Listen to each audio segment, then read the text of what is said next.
Թիմակի հետ կապված ես կարծում եմ մենք անձանց շրջանակը պարզաբանել ենք մոտավոր եւ ըստ էության այն անձինք, որոնք մենք կարծում ենք, որ այդ տեսանյութի մեջ են, իրանք 2024 թվականից Հայաստանում չեն։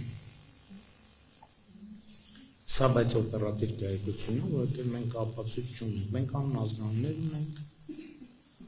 եւ այդ անմազգան բնականաբար եթե բնականաբար նրանց հայտնաբերելու ուղղությամբ ջանքեր են գործադրել եւ տեսել են, որ նրանք 2024 թվականից Հայաստանում չեն։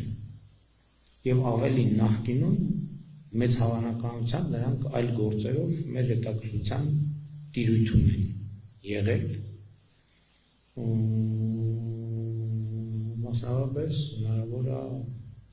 ապօրինի վարձկանության, տրամաբանության մեջ գտնվող անձինք լինեն իրենք։ Հնարավոր է, բայց սա ընդհանրապես օպերատիվ տեղեկություն է։